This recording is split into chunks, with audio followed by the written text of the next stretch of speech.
Assalamualaikum warahmatullahi wabarakatuh. Bertemu kembali secara pemirsa, masih menemani Anda di talk show segmen kedua ini bersama part 2 maksudnya, bersama Ika Merdeka Sari dan juga dari rekan saya Yusra Sekiarto bertang sebagai kameramen. Oh, saya pengen menyapa juga MCR saya yang luar biasa, Mbak Sri. Terima kasih sudah selalu standby buat mengawal program talk show hampir setiap hari ya. Dan saudara pemirsa, setelah tadi kita berbicara banyak hal tentang bagaimana tentang ideologi Pancasila untuk segmen yang lain. Nah, kali ini kita akan concern seputar pelestarian lingkungan. Dalam hal ini aware kita terhadap polusi plastik yang memang menjadi perhatian dunia. Nanti kita akan ngobrol lebih banyak tentang itu. Hadir di studio kita sapa dulu Bapak Sekretaris Dinas Lingkungan Hidup Kota Parepare, Bapak Jenamar Aslan, tapi saya lebih sering panggil beliau dengan kakak gitu ya. Iya.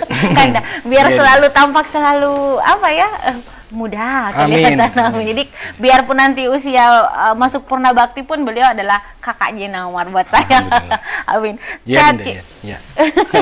Alhamdulillah. Nah, tema hari ini seputar solusi untuk polusi plastik program lingkungan PBB, yang mana ini adalah United Nations Environment Program yang berkaitan dengan peringatan Hari Lingkungan Hidup sedunia. Sebelum kita banyak jauh-jauh seputar apa yang dilakukan di peringatan ini sampah plastik. Mungkin tidak sedikit orang bilang, itu lagi. Nah, seperti apa nih kan tanggapan? Iya, Dinda. Okay. Jadi memang kalau sampah plastik terutama ya, khususnya sampah-sampah lain juga ya tidak akan ada habisnya. Pasti akan terus-menerus. Oleh karena itu ya kita dituntut untuk selalu melakukan kinerja bagaimana mencari solusi. Sesuai dengan tema Hari Lingkungan Hidup Sedunia tahun ini, Beat Plastic Pollution, kita cari solusi untuk mengurangi sampah plastik itu. Tidak akan berhenti itu, akan terus-menerus karena mau tidak mau kita pasti memproduksi sampah. Kita melakukan pengurangan untuk tidak memakai plastik-plastik sekali pakai. Itu sudah ada regulasi-regulasi yang kita buat, tetapi mau tidak mau pasti kita menggunakan. Nah, inilah bagaimana kita melakukan mencari solusinya untuk melakukan pengurangan itu. Oleh karena itu tadi Dinda mengatakan UNEP, United Nations Environment Program, itu Asosiasi Lingkungan Hidup Sedunia, menetapkan tema tahun ini bagaimana kita melakukan bet artinya kan mengalahkan, artinya bagaimana kita tidak kalah dari sampah ini, karena kalau sampah semakin menumpuk kita kalah, lingkungan kita kalah akibat tercemar, nah, itu akan membahayakan generasi berikut. Oleh karena itu kita harus cari solusinya dan tiap tahun kita harus lakukan pekerjaan-pekerjaan ini. Data menunjukkan memang pernah saya baca di Indonesia itu lebih dari 60 juta ton sampah per tahun itu didominasi plastik, hampir 50% per tahun. Per 60 tahun. Juta ton. Iya. Jadi dan seandainya sampah-sampah organik kan tidak ada masalah. Iya. Ini plastik kita tahu bersama tidak akan hancur, beratus-ratus tahun tidak akan hancur. Oleh karena itu kita harus cari solusi bagaimana melakukan pengurangan lah. Karena ini tema pengurangan. Kalau misalnya kita melakukan penanganan, ya kita sudah melakukan penanganan sampai sekarang, mendaur ulang, melaksanakan 3R di recycle. Nah, tetapi yang paling terutama adalah bagaimana kita kurangi penggunaannya, karena mau tidak mau itu akan menjadi sampah setelah kita pakai. Seperti botol-botol minuman yang sekali pakai itu akan menjadi limbah lagi. Oleh karena itu kalau kita memakainya atau menggunakan, memanfaatkan itu, kita bisa melakukan pendauran ulang, kita bisa melakukan kerajinan-kerajinan tangan melalui 3R, memilahkan, menjual, mengumpulkan, kita bisa jual kemudian. Nah, itulah bentuk-bentuk yang harus kita laksanakan sebetulnya. Ini akronim, kalau kita terjemahkan tema dari HLH itu, Environment Day. Ya. Environment Day gitu ya, untuk Hari Lingkungan Hidup Sedunia. Baik, kita sekarang berbicara di Parepare gitu. Kalau di dunia tadi 60 juta ton, angka yang bikin gitu jadinya. Dan didominasi oleh sampah plastik. Ya. Untung kalau kita punya kesadaran untuk merecycle kembali. Kalau misalnya kalau misalnya ada yang ke laut kan kasihan tuh laut, betul kita ya ada di sana. Kalau untuk Parepare kan, ini pengurangannya sudah sejauh apa kalau kita persentasekan? Karena sempat kan kita menjadi saksi sejarah COVID 2002 tahun yang penggunaannya malah saya baca gitu kan di jurnal, justru malah 2 kali lebih besar penggunaan sampah plastik produksinya ketika COVID 2 tahun ini loh. Iya, betul. Nah, gimana tuh kan oleh itu? Ya, betul. Tadi kita bilang COVID karena orang tidak bergerak, orang di rumah saja, jadi selalu beli-beli. Nah, khusus untuk Parepare, nanti mungkin setelah saya ada kepala bidang peningkatan kapasitas yang akan menjelaskan secara detail. Kalau pemerintah itu ada namanya kebijakan strategi pengolahan sampah di daerah Jakstrada ya. Nah di situ rinciannya itu kita sudah ada melakukan penanganan. Jumlahnya saya agak lupa, tetapi memang produksi sampah kita khusus di Parepare kalau tidak salah nanti diluruskan 270.000 ton kurang lebih per tahun. 270.000 ton untuk di Parepare. Nah, kota Parepare. Jadi per harinya itu mungkin sekitar 70 kurang lebih di situ ya. 70 ton. 70 ton per harinya. Itu sampah yang masuk di TPA. Artinya itu jelas yang kita catat nanti di Jakstrada. Belum tentu masih mungkin ada sampah yang tidak sempat terakomodir gitu. Nah, kalau pengurangannya itu mungkin sudah mencapai sekitar 18%. Walaupun sebetulnya targetnya itu harus kita capai 30%. Nah inilah yang terus, makanya UNEP mengatakan, menggalakkan melakukan pengurangan. Tidak mungkin kita, artinya muluk-muluk kita mau melakukan penanganan sampai penanganan dan pengurangan 100%. Makanya kita bisa mencapai 30% dulu. Dan Alhamdulillah kota Parepare sudah bisa mencapai 18%. Jakstrada itu Dinda adalah salah satu syarat untuk mendapatkan penghargaan Adipura. Nah, kan baru-baru ini kita mendapatkan lagi. Berarti ini ada bukti bahwa kita sudah melakukan penanganan dan pengurangan sampah sesuai dengan arah-arah kebijakan nasional yang diterapkan di daerah. Tadi pagi saya informasikan kita melakukan kerja bakti bersama dengan beberapa stakeholder. Tadi pagi ini baru-baru, tadi saya pulang, cuma ganti kostum saya terus ke sini sama Pak Kabid. Kita melakukan pembersihan sampah plastik di Campai. Insya Allah. Ada terima kasih kepada Bapak Komandan Brigif 11 Badik Sakti tadi ada dari pihak PT Pertamina, Bapak Camat, Ibu Lurah Watan Soreang beserta staf, dan paling terutama di situ banyak masyarakat juga kami bersama-sama tadi itu melakukan pembersihan di wilayah Pantai Campai, terutama di sekitar Tanggul itu. Sudah pernah kita lakukan pengerukan di situ ya, tapi memang kita tidak mengatakan bahwa sampah masyarakat Kota Parepare saja, bisa jadi juga adalah sampah kiriman. Mungkin juga ada sampah kiriman karena apabila ada arus laut atau ombak kan bisa saja masuk ke teluk kita. Hampir ya setiap tahun tuh kita sudah dapat kiriman sampah dari seberang. Iya. Jadi tadi kita melakukan pembersihan di situ. Memang harus berkesinambungan. Jadi di sini ada tagline anak muda, solusi asyik kurangi sampah plastik. Jadi sebenarnya, nah ini pertanyaan yang seperti yang saya bilang itu lagi, tapi nggak bisa. Memang itu lagi, karena persoalannya cuma itu. Ya, memang seperti itu. Mau tidak mau kita pasti produksi sampah. Pasti mau tidak mau begitu. Tetapi seperti ini, kan contoh nih Kanda ya, istilahnya di sebuah desa, gitu kan. Kalau saya masuk ceritanya saya, Kanda dan juga Pak Kabid tuh ke sana menghayo-hayo masyarakat untuk kurangi sampah, bersih nih, karena kita datang. Tapi karena dari pola pikir, pola perilaku yang belum berubah, besoknya kan kotor lagi tuh. Kotor lagi. Ya, gitu. Nah, bagaimana sebenarnya ini kan perlukah memang apa ya? Masyarakat kita yang belum bisa menangkap ini dengan baik. Betul sekali. Atau gimana sebenarnya? Ya, jadi memang yang paling diperlukan tadi sebelum saya masuk ada Pak Ketua Pemuda Pancasila. Beliau memang salah satu adalah penggerak pelopor untuk melakukan kepedulian pelestarian lingkungan. Nah, karena tidak semua masyarakat kita yang seperti tadi Dinda Ika katakan bahwa mau peduli, mau bergerak, tetapi ketika ada motor-motor penggerak seperti beliau ini, ada beberapa organisasi lingkungan hidup kita di Kota Parepare yang bisa memberikan motivasi kepada masyarakat, mendorong masyarakat untuk berbuat, itulah yang kita perlukan. Ya, memang karena tidak semua orang berpikiran sama. Nah, oleh karena itu kita cari teman-teman yang mau mendukung, bersinergi, membantu kita. Dan yang paling terpenting memang itu, bahwa bagaimana kita memberikan paradigma ke masyarakat untuk melakukan pengolahan sampah. Kalau kita hanya untuk melakukan penanganan terus-menerus, tidak ada pengurangan, ya seperti itu yang kita katakan, tidak akan ada habisnya. Nah, oleh karena itu memang yang paling terpenting adalah bagaimana masyarakat kita untuk bisa sadar bersama, bukan sih sebetulnya sadar, bukan sebetulnya sebenarnya kita sudah sangat sadar semuanya ya. Cuma karena mungkin budaya kita mungkin ya. Itu. Memang kita kan kadang lalai buang sampah sembarangan, kemudian tadi sudah mau dihimbau untuk melakukan pengurangan, tetapi lagi-lagi kita tidak terbiasa, sebetulnya kan kebiasaan saja. Nah, seperti itu. Biasa kalau kita makan misalnya di jalan, tidak ada tempat sampah, kantongi dulu. Nah, seperti itulah budaya-budaya yang sebetulnya kita harus berikan kepada masyarakat. Di mobil ada sedia tempat sampah gitu. Dan yang paling ini sekarang adalah membawa tumbler kemana-mana. Ya, bentuk pengurangan. Untuk kita bisa isi ulang dibanding kita beli botol air yang sekali pakai. Karena misalnya kita ini mau diapakan lagi, masa kita mau kumpulkan untuk jual dan apa ya, jadi kalau pegawai-pegawai seperti saya ya lebih baik beli botol tumbler saja. Karena kalau saya beli air lagi, nanti ini sampahnya mau diapakan lagi. Betul. Kecuali memang profesi kita pengepul sampah.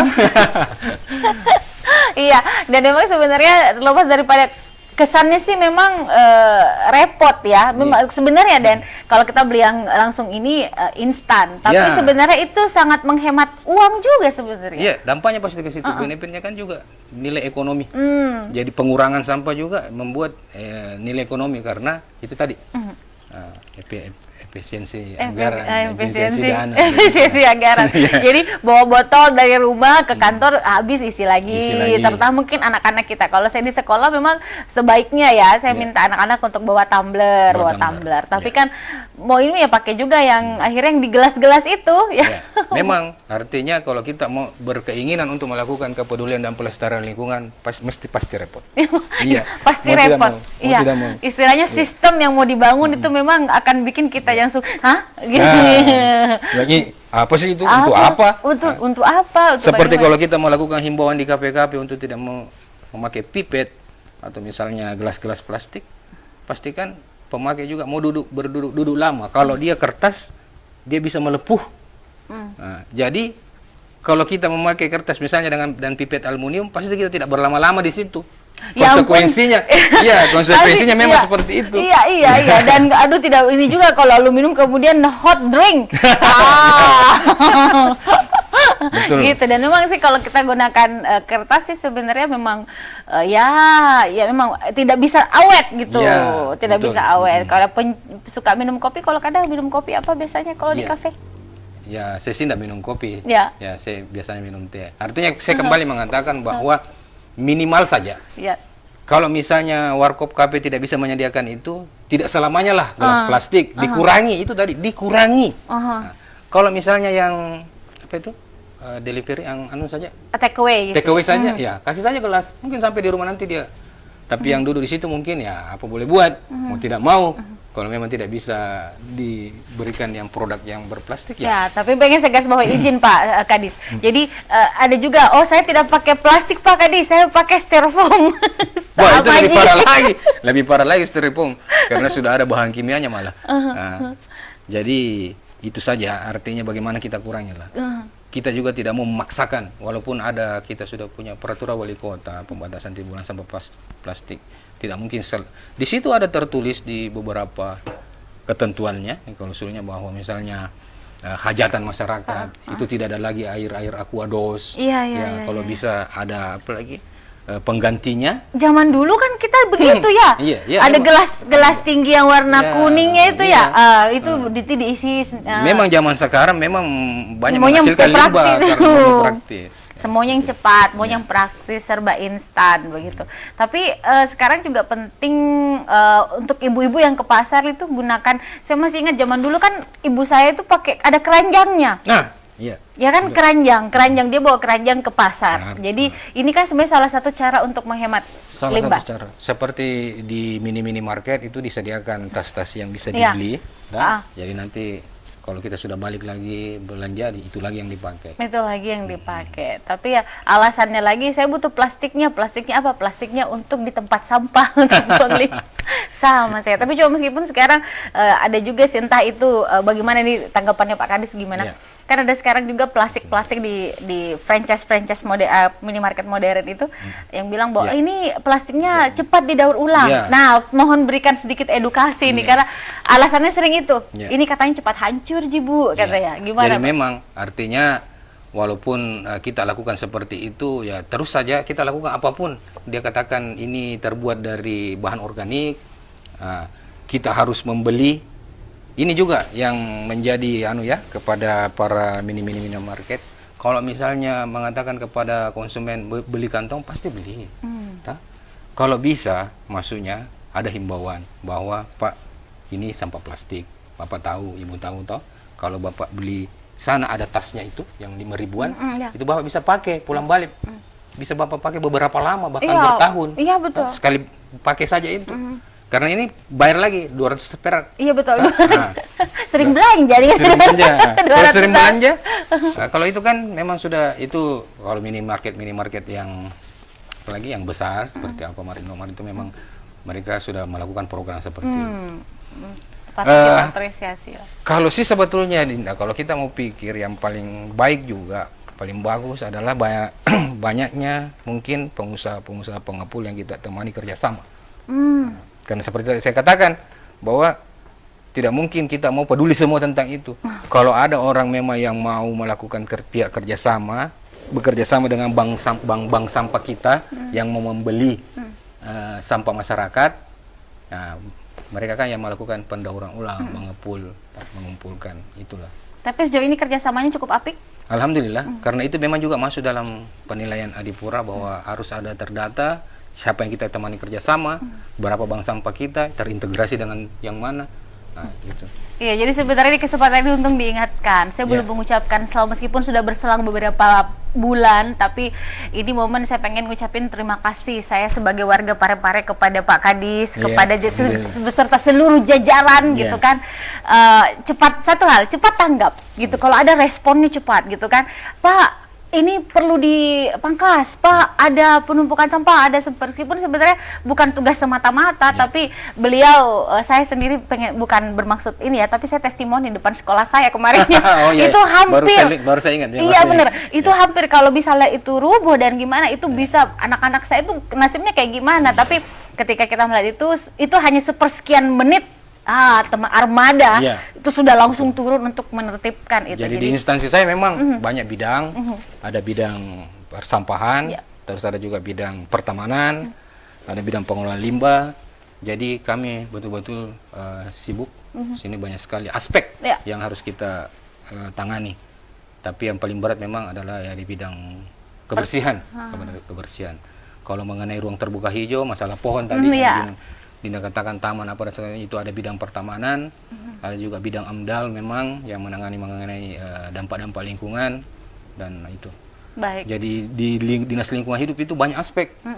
Ya wajar saja. Kami sibuk. Ya, kami sibuk banyak sekali. Mobilitas tinggi. Tenaga kerja saja 400 orang yang harus kita gaji untuk melakukan pembersihan setiap hari. Ada juga pekerja taman, pekerja tadi pemangkas pohon, banyak sekali. Belum lagi persoalan-persoalan pengolahan limbah dan penanganannya di tengah-tengah masyarakat. Itulah tugas-tugas kami sehari-hari. Luar biasa. Jadi Piala Adipura ini yang hadir dan diarak di sepanjang jalan Kota Parepare itu tidak lepas dari tangan-tangan luar biasa dari 400 orang ini. Iya, betul sekali. Dari persampahan, pertamanan, kemudian apalagi yang pengolahan limbah dan lain-lain. Jadi saya mewakili masyarakat, Pak, mengucapkan banyak terima kasih. Amin, terima kasih. Terima kasih sama-sama. sekali.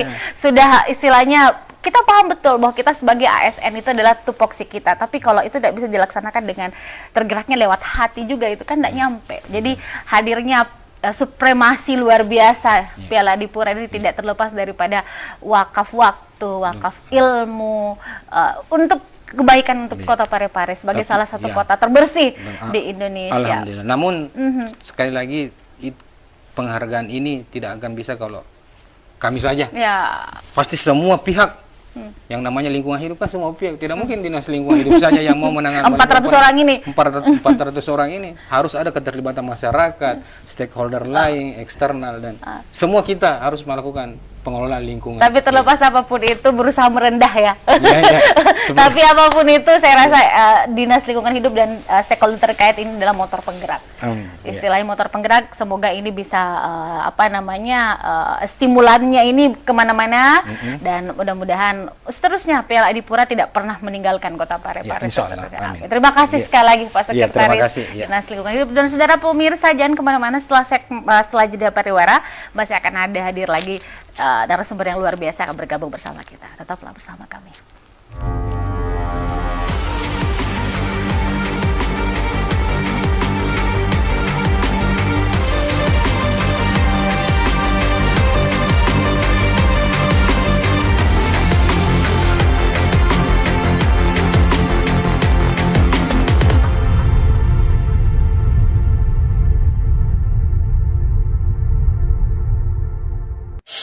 Telah hadir di kota B.J. Habibie, pusat jajanan dan oleh-oleh khas Parepare.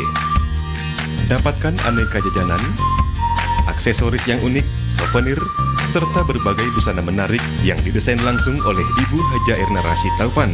Bagi Anda yang berkunjung ke kota Parepare, kurang lengkap rasanya jika Anda belum berkunjung ke pusat jajanan oleh-oleh khas Parepare. Semua tersedia di Balai Ainun Habibie. Assalamualaikum warahmatullahi wabarakatuh. Saya Harmanika. Suradi Sugiarto. Saya Trianti Sulaiman. Saya Uswatun Hasanah. Hadir di layar televisi Anda dengan suguhan informasi yang telah dirangkum tim redaksi kami. Kita mulai news update selengkap.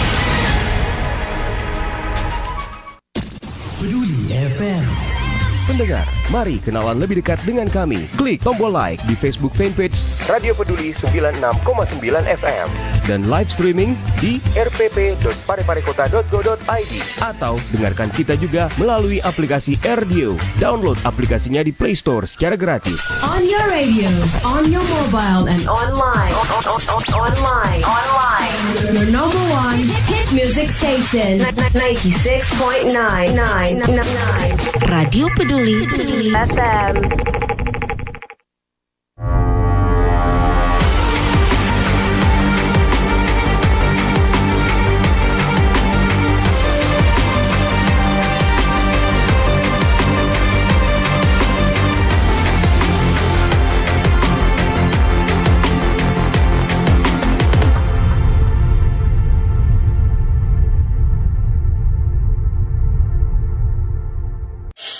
Telah hadir di kota B.J. Habibie, pusat jajanan dan oleh-oleh khas Parepare. Dapatkan aneka jajanan, aksesoris yang unik, souvenir, serta berbagai busana menarik yang didesain langsung oleh Ibu Haja Erna Rashid Taufan. Bagi Anda yang berkunjung ke kota Parepare, kurang lengkap rasanya jika Anda belum berkunjung ke pusat jajanan oleh-oleh khas Parepare. Semua tersedia di Balai Ainun Habibie. Peduli FM. Pendengar, mari kenalan lebih dekat dengan kami. Klik tombol like di Facebook fanpage Radio Peduli 96,9 FM dan live streaming di rpp.pareparekota.go.id atau dengarkan kita juga melalui aplikasi RDio. Download aplikasinya di Play Store secara gratis. on your radio, on your mobile and Online. your number one hit music station 96.9 Radio Peduli FM.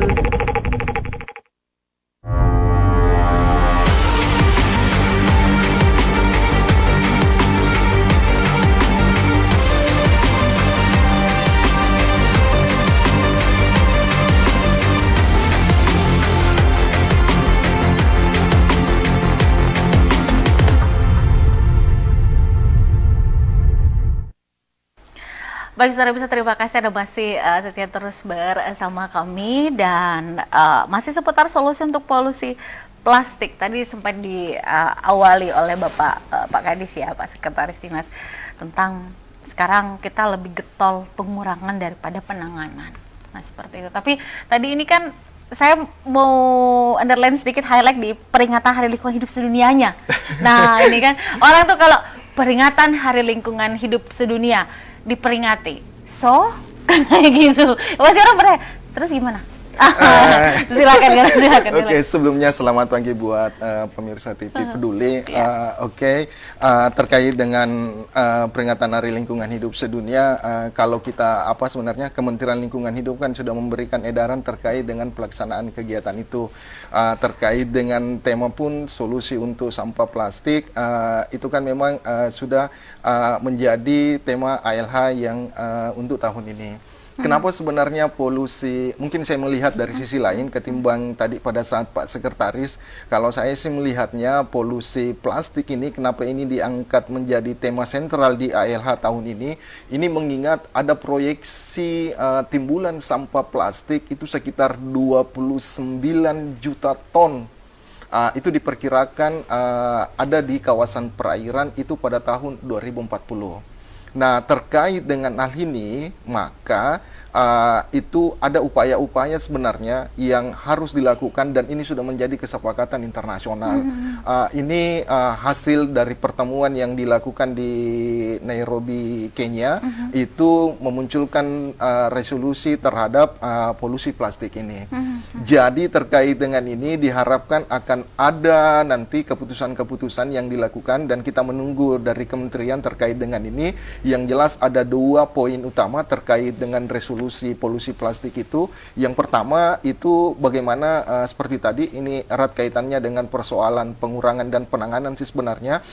Bagaimana nanti produsen-produsen ini memang menghasilkan memang sampah-sampah yang memang bisa didaur ulang, kemudian bisa dimanfaatkan kembali, kemudian ada reorientasi di dalamnya dengan diversifikasi.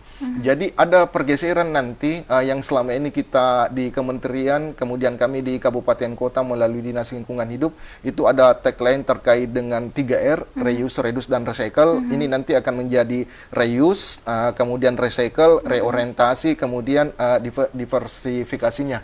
Nanti yang akan coba kita lakukan terkait dengan persoalan pengurangan dan penanganan ini. Kemudian yang kedua, berdasarkan resolusi itu ada kolaborasi internasional nanti yang diharapkan. Kolaborasi internasional ini itu dalam bentuk apa? Ini ada akses informasi dan teknologi. Kemudian ada peningkatan kapasitas, utamanya pengembangan SDM. Pengembangan SDM dalam hal ini diharapkan SDM ini nanti mampu menjadi motor, mampu menjadi penggerak terkait dengan persoalan pengurangan dan penanganan sampah. Kita pasti selalu terkait dengan itu.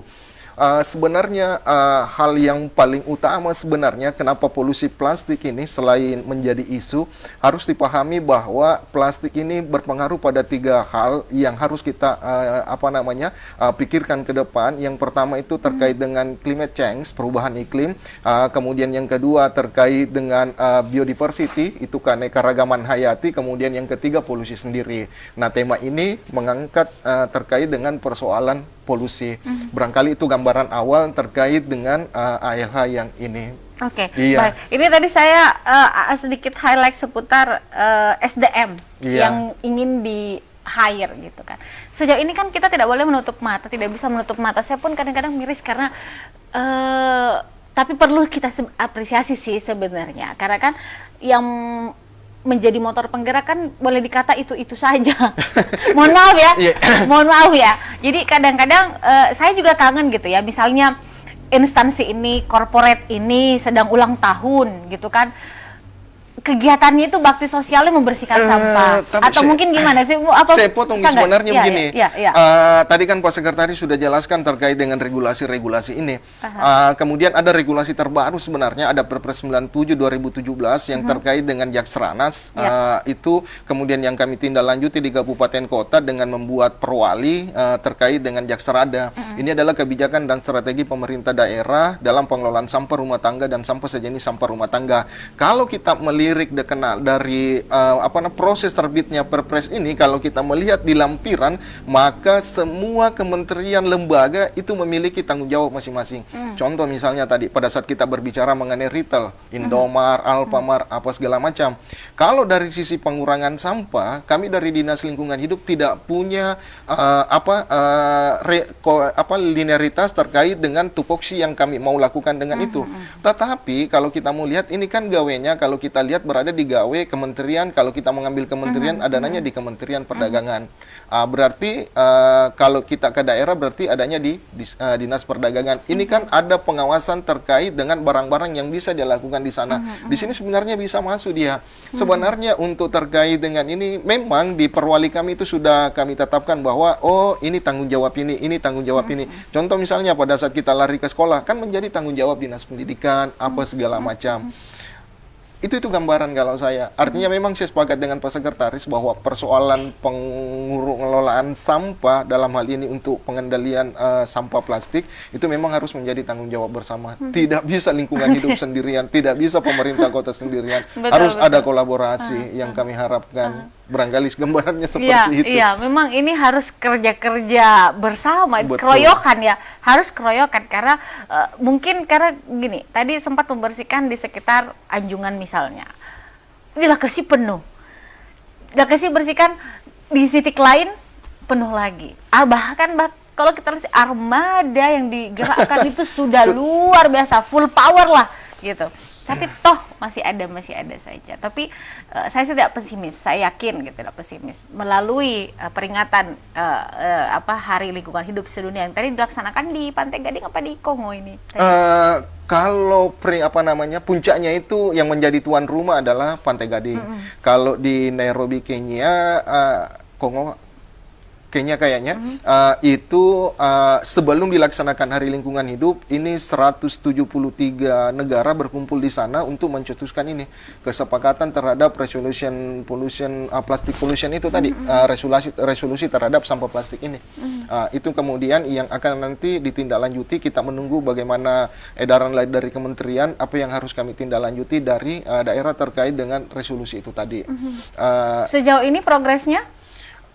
Belum, karena ini kan baru dilaksanakan di bulan Maret. Jadi Maret. ini memang sudah ada pemberitaan awal dan saya pikir ke depan kalau ada seperti itu maka ini akan disinkronkan nanti dengan SIPSN. Tadi sempat disinggung oleh Pak Sekretaris terkait dengan pengurangan dan penanganan Jaksrada. Jadi kita kan kabupaten kota itu punya tanggung jawab selama 2 kali dalam 1 tahun itu melaporkan terkait dengan bagaimana sih pencapaian pengelolaan sampah kabupaten kota itu yang dilaporkan di sistem informasi pengelolaan sampah nasional. Tadi Pak Sekretaris sudah menggambarkan bahwa untuk pengurangan itu 80%. Memang kalau kita lihat tinggi, tetapi seyogyanya kita belum mencapai target. Karena target tahun 2023, ini kita masih menghitung baru periode pertama ya, target di 2023 itu kita harus mencapai. Periode pertama dari bulan berapa? Bulan Januari sampai bulan Juni. Jadi nanti di bulan Juli kami akan laporkan ke SIPSN terkait dengan ini. Jadi untuk hitungan sementara, taruh berada di kisaran 18, ada peningkatan dari tahun sebelumnya yang berada di kisaran 16,96%. Tetapi nanti kita lihat kembali potensi-potensi yang bisa kita lihat terkait dengan pengurangan ini. Karena persoalan pengurangan bukan cuma di sampah plastik, itu ada 3 unsur terkait dengan pengurangan. Ada pembatasan timbulan sampah, tadi melalui kegiatan-kegiatan kita pakai tumbler apa segala macam, kemudian ada pemanfaatan sampah itu sendiri, kemudian ada daur ulang. Kalau penanganan sebenarnya dari target 74 itu sebenarnya beberapa tahun ini memang kita sudah capai karena yang harus digarisbawahi pengurangan ini menjadi perhitungan acuannya adalah apa yang dilakukan oleh masyarakat terkait dengan pengurangan ini. Kalau penanganan kan itu adalah pemerintah kabupaten kota. Dalam hal ini kami di Dinas Lingkungan Hidup mulai dari pemindahan sampah dari sumber-sumber sampah sampai pemrosesan akhir di TPA. Terkait dengan hal itu sebenarnya kalau kita lihat ya tadi Pak Sekretaris sudah bahasakan bahwa Jaksrada ini nanti yang menjadi acuan di dalam pemeringkatan kabupaten kota, apakah dia masuk klasifikasi kota 1, 2, 3, 4, dan 5. Yang jelas klasifikasi kota 1 dan 2 itulah nanti yang layak mendapatkan penghargaan Adipura terkait dengan itu. Jadi memang prosesnya panjang, tidak serta-merta. Kemudian apa yang sudah kami tuangkan, apa yang sudah kami laporkan di Jaksrada itu tidak mentah-mentah diterima oleh kementerian. Memang dilakukan validasi, tetapi validasi sesungguhnya adalah pada saat dia validasi ke lapangan. Benar tidak data yang dilaporkan sesuai dengan data fasilitas terpasang pengelolaan sampah sebagaimana dilaporkan di SIPSN. Dan di SIPSN itu bukan cuma persoalan sampah. Tadi Pak Sekretaris sudah bahasakan di dalamnya terkait dengan produk hukum, terkait dengan RTH. Itu banyak aspek sebenarnya. Yang menjadi banyak. Kemudian itu pun untuk RTH harus kita input satu persatu. Taruhlah misalnya sambil taman, berapa luasnya, berapa koordinatnya, siapa penanggung jawabnya, di mana letaknya, kemudian ada SK-nya apa segala macam. Memang prosesnya panjang. Tetapi satu yang pasti ini yang kami tunggu. karena biasanya kemarin pada saat pertemuan kemarin Jaksera di Sheraton sih pada saat tanggal 15-16 kemarin, ini memang sudah disampaikan lebih awal oleh teman-teman kementerian terkait dengan ini. Tindak lanjut dari resolusi polusi plastik ini kita menunggu bagaimana kebijakan nanti yang dilakukan oleh kementerian, kemudian kami follow up di kabupaten kota terkait dengan itu. Semoga bisa cepat terrealisasi dalam Insya waktu Allah. dekat. Ini akan kita sama-sama. Tapi saya juga ada beberapa referensi ya, saya baca memang limbah plastik memang menjadi momok ya seperti itu di seluruh dunia. Tapi izinkan Pak Kabid izin. Karena saya juga dapat bahwa sebenarnya selain limbah plastik, salah satu penyumbang terbesar limbah itu adalah limbah fashion. Iya, pakaian yang apa dan lain-lain. Jadi saya gini. Jadi di SIPSN ini itu selain data-data ini kami juga melaporkan terkait dengan komposisi sampah. Komposisi sampah itu tadi mulai dari sampah organik, sampah plastik, sampah kertas, karet, kain. Kalau berdasarkan hitungan kami, karena kami pernah mencoba melakukan di TPA, itu kalau sampah-sampah kayak fashion yang kain itu dia cuma berada di tataran 2,2% lah. Iya, tadi barangkali sedikit total timbulan sampah Parepare itu sebenarnya dia cuma berada di sekitar 27-28 ribu ton per tahun. Iya, dengan asumsi kita berada pada sekitaran 74-80 ton per hari itu sampah masuk ke TPA. Dari asumsi itu kalau kita bandingkan sih sebenarnya dengan data yang dikeluarkan oleh kementerian yang tadi sudah dibahasakan oleh Pak Sekretaris bahwa sekitar 60 sampai 70 ton sampah plastik per tahun, dia berada di kisaran persentase 48%. Kalau kita di Parepare itu berdasarkan hasil pengamatan yang kami lakukan berdasarkan sampah yang masuk di TPA itu cuman yang kami laporkan ke kementerian itu cuman berada di kisaran 11 sampai 12%. Ya, artinya ada memang selisih dari data secara nasional yang teman-teman di kementerian sudah input berdasarkan data SIPSN dari kabupaten kota. Kalau kita menghitung kisaran 11 sampai 12% dari 27 kan berarti kita cuman dapatkan sekitar 300-an ton lah per bulan kalau kita lihat dari komposisi sampah itu. Kemudian yang ini nanti ke depannya sebenarnya ada upaya juga, banyak sebenarnya upaya-upaya yang telah dilakukan, sisa bagaimana kita mengimplementasikannya ini. Salah satunya yang ada tadi untuk keterlibatan orang-orang yang memang ada pemerhati lingkungan, ada penghargaan Kalpataru yang hari ini diserahkan di Kementerian Lingkungan Hidup. Kemudian selain itu ada memang pembinaan sejak dini yang bisa kita lakukan dengan menjadikan sekolah-sekolah sebagai stakeholder. Ada duta-duta lingkungan. Iya, melalui program Adiwiyata.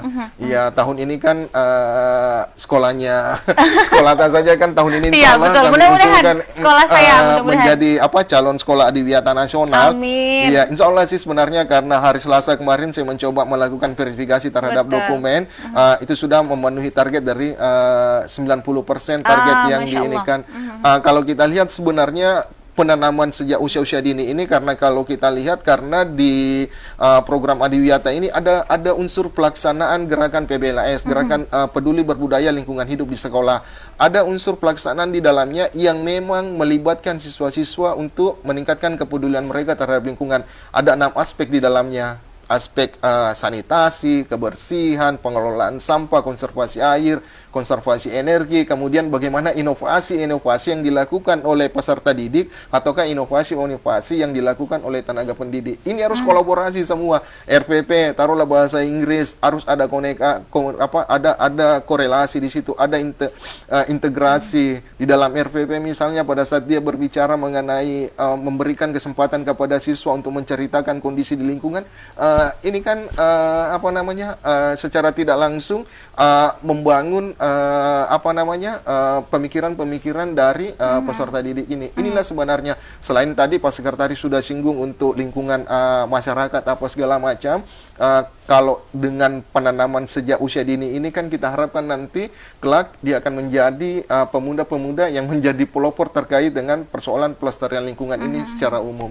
Barangkali seperti itu. Luar biasa. Jadi memang sebenarnya persiapannya memang tidak persiapannya dan apa bentuk eksekusi di lapangan memang ya kalau kita pikir ya bukan suatu hal yang mudah tapi bukan berarti tidak bisa dilakukan. Betul. Bukan berarti tidak bisa dilakukan. Toh kalau kita pikir banyak negara-negara boleh dikata mereka produksi sampahnya jauh lebih banyak mungkin dibanding kita. Banyak beberapa saya lihat data beberapa negara Eropa gitu kan, khususnya negara Eropa, Amerika, bahkan beberapa negara di salah satu benua bahkan tidak tahu bagaimana mengelola sampah dengan baik. Ada gitu kan, tapi India kan misalnya. Betul. India dan tetangganya beberapa betul. gitu kan, tetapi kan menurut saya itu bisa menjadi contoh buat kita untuk jangan seperti itu dan kita berkiblat ke negara-negara yang bagaimana bisa mengelola sampah dengan baik. Kembali lagi pola pikir yang berubah menjadi pola perilaku gitu kan, sama dengan saya analogikan gitu, saya dan Bapak Ramli kemudian Bapak Gadis gitu kan ke satu desa menghayo-hayo bersih, tapi masyarakatnya besoknya pasti kotor lagi begitu. Satu-satu yang barangkali yang sempat saya terlupakan, yang jelas Kementerian sudah melakukan terobosan dan berdasarkan informasi data yang diberikan Kementerian, ini sudah ada 15 badan usaha yang sebenarnya berupaya untuk melakukan IVR. Dalam hal ini bagaimana dia melakukan upaya untuk menghasilkan produk yang memang itu bisa digunakan, bisa didaur ulang. Ada reorientasi di dalamnya, ada diversifikasi di dalamnya. Nah, ini semua dibahasakan oleh Kementerian melalui surat edaran Menteri ini di peringatan ALH tahun ini. Luar biasa. Jadi ini yang kita tunggu sebenarnya. Jadi kalau memang sudah ada badan usaha ini kan nanti di follow up yang ada di daerah sisa, bagaimana kami bersama dengan stakeholder yang lain melakukan pengawasan terkait dengan ini. Karena untuk perhitungan SIPSN tidak bisa kami hitung kalau kami tidak mengambil sampel atau data dari beberapa objek yang harus kami laporkan. Oke, jadi istilahnya memang seperti tadi sekolah saya gitu kan, SMP Negeri 1 sudah, ini kan langkah yang sangat baik sekali untuk kedepannya, paling tidak nanti bukan cuma SMP saja, sekolah-sekolah lain juga akan bisa seperti itu kalau misalnya nanti ke depan gimana? Insya Allah, karena kalau kita lihat ada sekitar 20-an sebenarnya sekolah kita yang sudah berstatus adiwiyata provinsi yang layak naik kelas menjadi adiwiyata nasional. Ini ke depan kita harapkan dan mudah-mudahan kalau SMP 1 misalnya nanti jadi mendapatkan predikat ini, mereka akan melakukan lagi pembinaan terhadap 2 atau 3 sekolah yang dibina ini akan menjadi cikal bakal meraih penghargaan nasional. Dia akan membina seterusnya sehingga secara keseluruhan sekolah kita itu sekolah yang memang berstatus adiwiyata. Kalau dia berstatus adiwiyata, minimal ada gerakan PBLHS di dalamnya, minimal ada kepedulian, minimal ada pengetahuan terkait peserta didik terhadap gerakan PBLHS ini. Inilah yang diharapkan sebenarnya, sehingga endingnya itu tadi dia akan menjadi cikal bakal, dia akan menjadi pelopor terkait dengan persoalan pelestarian lingkungan. Betul. Iya. Jadi istilahnya kita harus bergerak dan menggerakkan gitu ya. Kita harus seperti itu gitu. Paling enggak kita dulu misalnya saya ke sekolah tuh pakai tumbler, akhirnya anak ibu pakai itu, mem dia pakai itu, dan semoga saja ini bisa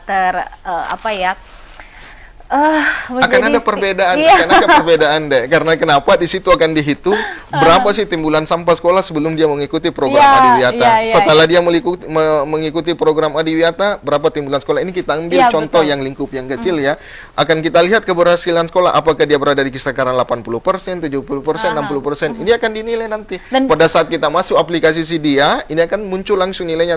Dia berada di kisaran 60%. Oh, berarti poinnya 3. Nanti diakumulasi secara keseluruhan. Tapi juga nggak sih itu Pak Kabid izin tentang kemampuan sekolah tersebut merecycle kembali? Tidak. Kemarin saya lihat data-data seperti itu tadi. Ada untuk terkait dengan pengelolaan sampah, ada item sebenarnya bagaimana pengurangan sampah plastik. Ya tadi itu melalui ada kebijakan misalnya yang dikeluarkan oleh kepala sekolah ataukah menindaklanjuti surat edaran wali kota terkait dengan pengurangan dan penanganan sampah dengan wajibkan setiap peserta didik misalnya membawa tumbler. Jadi tidak akan ada lagi botol-botol aqua. Ini sebenarnya pada saat ini kalau kami korelasikan dengan apa yang menjadi tugas kami di Dinas Lingkungan Hidup, inilah nanti yang kami hitung terkait dengan pengurangan tadi. Dia akan masuk unsur pembatasan timbulan sampah seperti itu. Nanti kita kalkulasi berapa jumlah siswa, kayak misalnya SMP 1 dia 928, berapa timbulan sampah yang mereka hasilkan per tahunnya berapa, kemudian dari pengurangan berapa persen yang mampu dia kurangi. Iya, paling tidak istilahnya sudah ada perubahan paradigma berpikir. Kemudian kita bisa menanamkan ke peserta didik sejak dini terkait dengan pengelolaan lingkungan ini. Oke, baik. Terima kasih sudah hadir bersama kita di studio saat ini di Live Interaktif Talk Show TV Peduli. Terima kasih juga atas kebersamaan pemirsa, dan semoga ini tadi kita sama-sama menghayo-hayo ya untuk mari sama-sama kita mengurangi sampah plastik, polusi sampah plastik ini paling tidak di rumah tangga dulu supaya nanti bisa ke lingkungan rumah sekitar dan nanti bisa ke lingkungan masyarakat yang jauh lebih besar. Terima kasih sekali lagi. Terima kasih banyak, Pak Kabid sudah hadir bersama kami, mencerahkan sekali. Dan saudara, sampai di sini Ika menemani teman-teman sekalian dalam program acara talk show di hari ini. Dan sekali lagi saya ingin mengucapkan selamat Hari Lingkungan Hidup Sedunia tahun 2023. Semoga ini bukan hanya sekedar perayaan atau euforia saja, tapi ini menjadi momentum untuk bisa benar-benar mengimplementasikan apa maksud tujuan peringatan tahun ini, yaitu bebas dari sampah plastik. Saya pamit. Assalamualaikum warahmatullahi wabarakatuh. Selamat melanjutkan aktivitas dan sampai jumpa.